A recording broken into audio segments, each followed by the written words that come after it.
Welcome to D&E. I'm Dante. I'm Ed. And today we're going to be making our Sloppy Joes with Butcher Box meat. Yeah, so we're going to be using a Sloppy Joe recipe that I found on the Butcher Box website. Now, they do not sponsor our show yet, but it's a delicious recipe. I mean, I can remember being a kid, we go to the middle school cafeteria with my buddy Dante and having Sloppy Joes. I don't think I've had Sloppy Joes since I was 12 years old. But we're gonna do this recipe. I've cooked it a couple times over the last couple weeks. It's delicious, it's excellent. And in this episode, we're gonna represent Pinckneyville Middle School. That's where we went to. Can't wait to see you.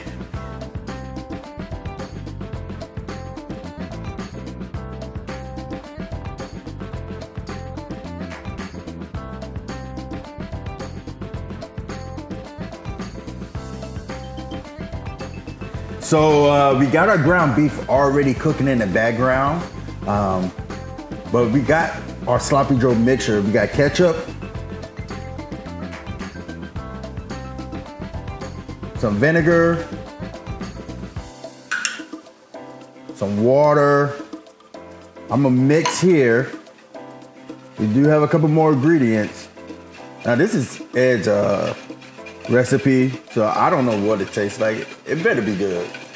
It better be delicious. You will not be disappointed. And we have our garlic, and we got our onion powder.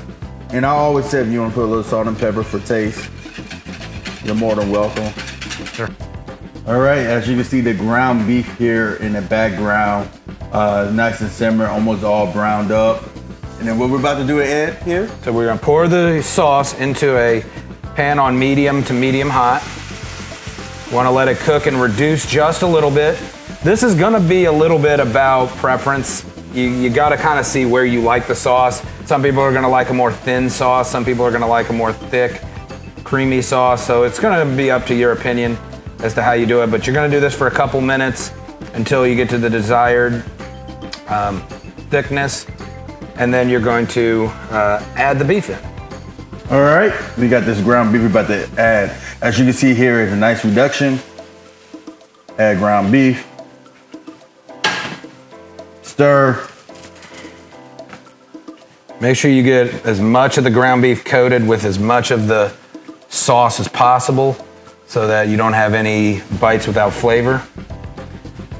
And just to be clear, that was exactly 1 pound of ground beef that mixed well here. You know, if you like a more saucy, creamy type mixture for your Joes, you may want to add less ground beef. If you know, or go the opposite direction and add more sauce if you like it the other way.